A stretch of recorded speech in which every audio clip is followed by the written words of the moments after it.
오늘 말씀은 요한복음 2장 13절부터 25절입니다.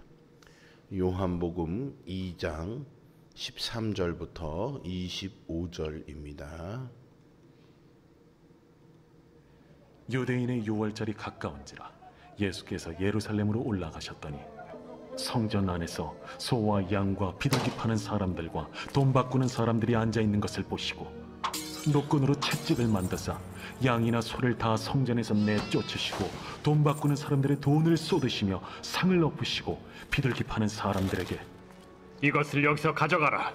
내 아버지의 집으로 장사하는 집을 만들지 말라 하시니 제자들이 성경 말씀에 주의 전을 사모하는 열심히 나를 삼키리라 한 것을 기억하더라. 이에 유대인들이 대답하여 예수께 말하기를 내가 이런 일을 행하니 무슨 표적을 우리에게 보이겠느냐? 너희가 이 성전을 헐라. 내가 사흘 동안에 일으키리라.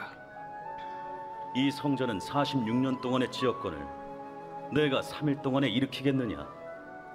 그러나 예수는 성전된 자기 육체를 가리켜 말씀하신 것이라. 죽은 자 가운데서 살아나신 후에야 제자들이 이 말씀하신 것을 기억하고 성경과 예수께서 하신 말씀을 믿었더라. 유월절에 예수께서 예루살렘에 계시니 많은 사람이 그의 행하시는 표적을 보고 그의 이름을 믿었으나 예수는 그의 몸을 그들에게 의탁하지 아니하셨으니 이는 친히 모든 사람을 아시며 또 사람에 대하여 누구의 증언도 받으실 필요가 없었으니 이는 그가 친히 사람의 속에 있는 것을 아셨음이니라. 아멘. 때로는요, 경험해보지 못한 길을 가다 보면은 길을 잃어버릴 때가 있습니다. 물론 잘 모르니까 길은 얼마든지 잃을 수 있습니다. 더 큰 문제는요, 잘못된 길로 가고 있다는 것을 알지 못한 채 그 길로 계속 가는 거겠죠. 우리는 때때로 인생에 있어서도요, 잘못된 길을 걷고 있으면서 그것이 잘못된 것인지조차도 깨닫지 못할 때가 있습니다. 더군다나 세상의 가치관과 사람들의 평가에 휘둘리면 본래의 목적을 잃어버리기가 십상이죠.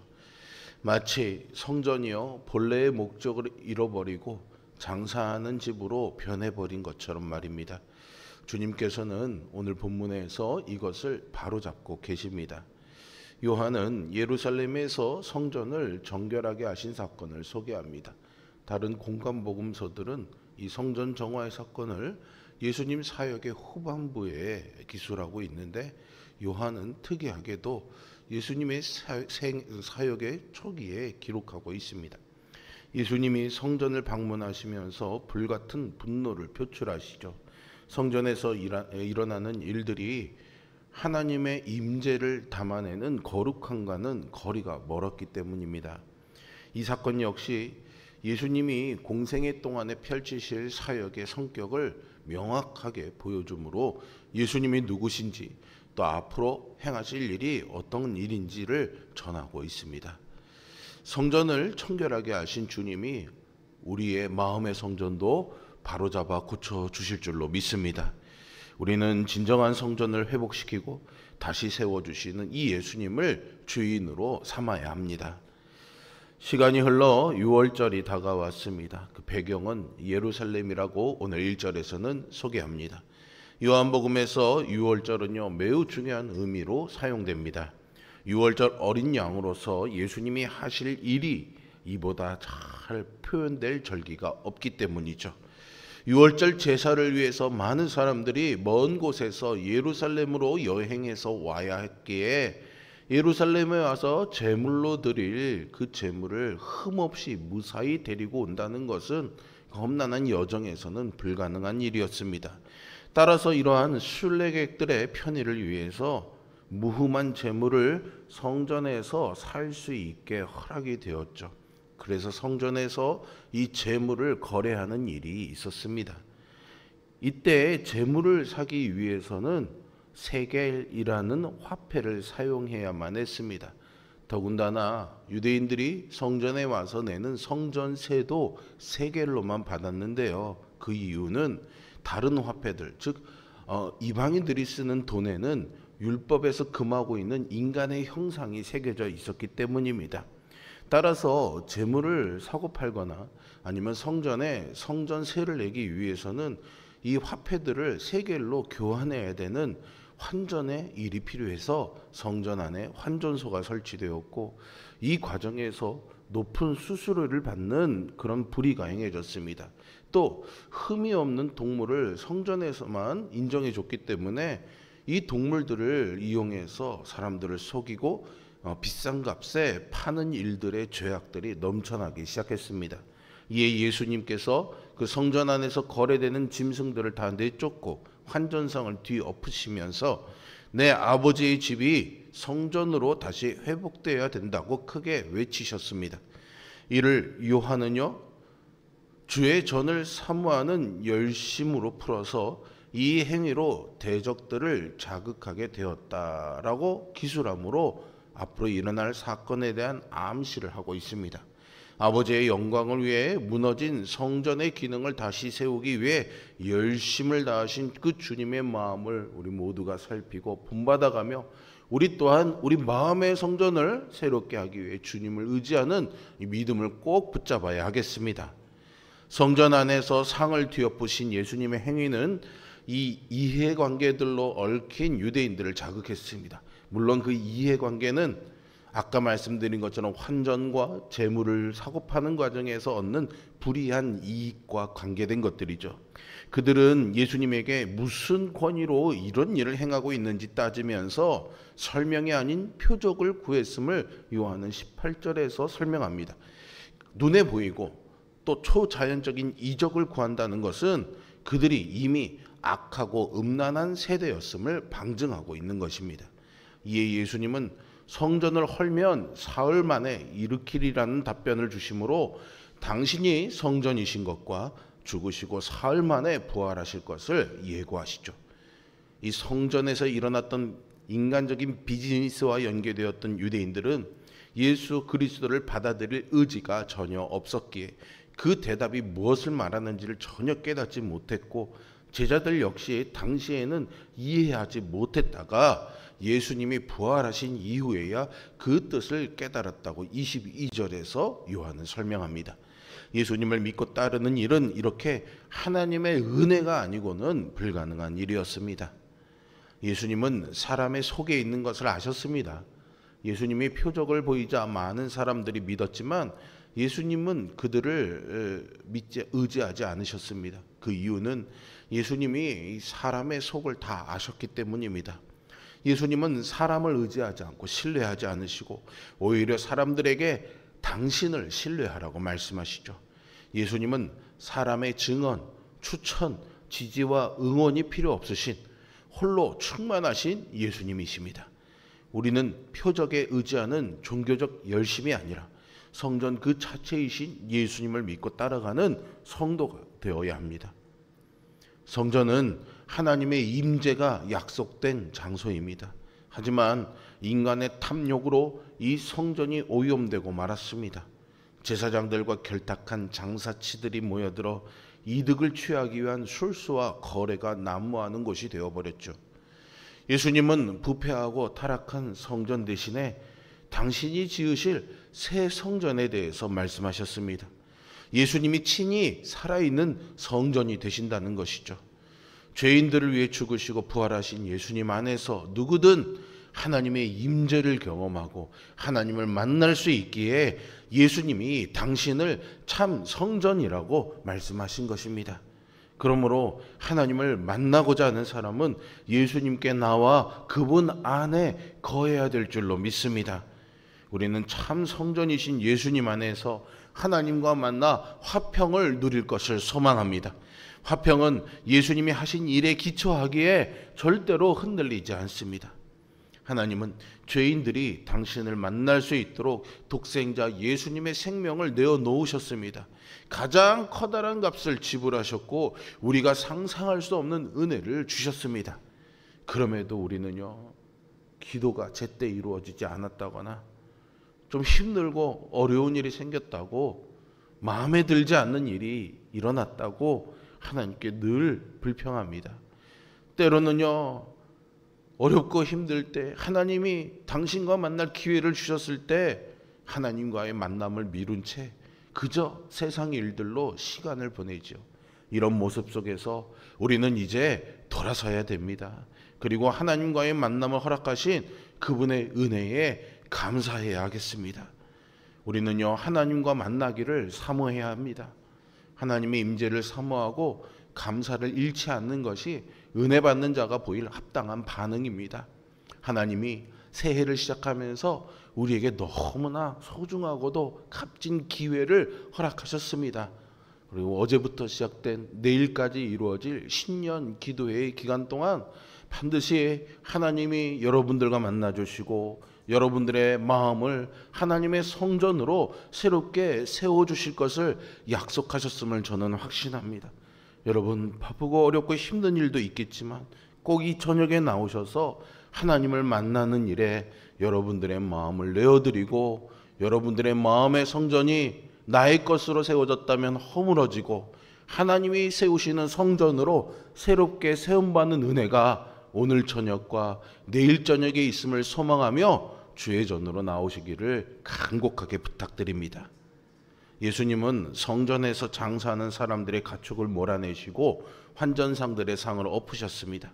거룩하신 하나님을 예배하고 섬겨야 할 성전이 탐욕이라는 우상의 소굴이 되었음을 한탄하시면서 그들을 책망하시죠. 예수님의 단호하고도 엄격한 태도로 성전을 정화하셨습니다. 사도 바울은 예수님을 믿는 우리가 성령이 거하시는 성전이라고 말하고 있습니다. 따라서 성전을 정화하신 예수님의 단호함은 결국은 우리를 향하고 있다는 것을 우리는 깨달아야 합니다. 과연 우리의 마음과 삶은 욕심과 탐욕을 멀리한 채 하나님의 거룩하심을 담아내고 있습니까? 세상 사람들이 자랑하는 돈과 명예를 부러워하면서 하나님이 우리에게 주신 영적 부여를 하찮게 여기고 있는 것은 아닌지 돌아봐야 하겠습니다. 우리는 세상에서 성공하면 하나님께 영광이 된다고 생각합니다. 많은 소유가 하나님의 복이라고 생각하기도 하죠. 하지만요, 하나님은 한 번도 우리에게 그렇게 화려하고 웅장한 성전을 요구하신 적이 없습니다. 우리의 마음에 찾아와 주셔서 우리의 마음에 하나님이 기뻐하시는 성전을 짓고 싶어 하십니다. 이스라엘 백성 사이에 세운 성망은 하나님의 명령이었지만 예루살렘에 건축한 성전은 다윗의 소원이었습니다. 이것은 제가 이미 12월 넷째 주 주일 설교 때 말씀드렸습니다. 다윗이 하나님을 위해서 성전을 짓겠다고 말했지만은 하나님은 다윗의 그 마음 가운데 내가 이렇게 하나님을 위해 무언가를 함으로 인해 사람들이 나를 하나님이 세우신 왕으로 생각할 거라는 마음이 찾아 들어왔음을, 그래서 그 성전 건축을 허락하면 이때까지 하나님의 말씀에 전폭적으로 순종하며 살아왔던 다윗이 스스로 무언가를 하나님을 위한 명목으로 한다는 일로 인해서 하나님에게서 오히려 멀어질 수 있게 그 성전 건축을 거절하셨다고 말씀드렸죠. 그렇습니다. 우리는 이 사실을 마음에 기억하면서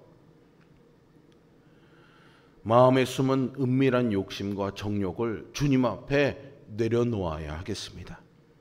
주님이 우리를 정결케 하시도록, 그래서 우리가 하나님의 임재를 담아내는 성전의 역할을 잘 감당하도록 여러분 이 기도 시간에 하나님께 도와달라고, 성령님 나에게 그렇게 기꺼이 순종할 수 있는 은혜를 부어달라고 기도하시기 바랍니다. 그뿐만이 아니라 세상의 빛과 소금으로서 하나님의 임재를 드러내는 참된 성전으로 살아가는 우리 모두가 될 수 있기를 주님의 이름으로 축복합니다.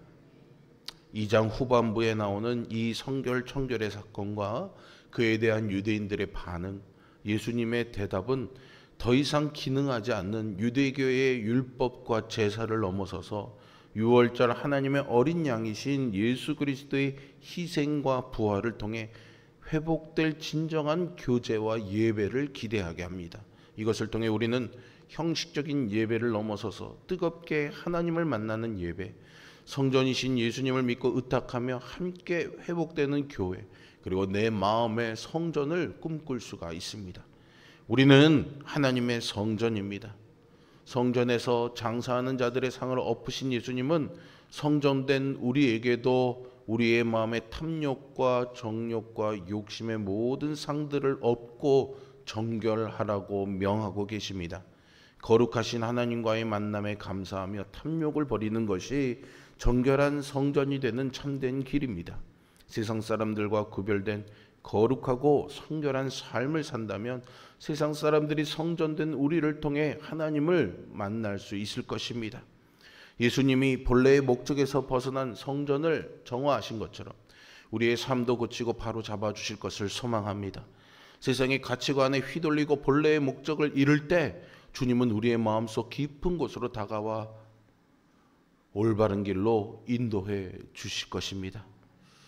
여러분, 우리의 마음을 다 아시는 그 주님께 나를 내어드리고 빗장을 걸어 잠근 마음의 문을 여는 이 시간이 되기를 바랍니다. 그리고 기도하십시오.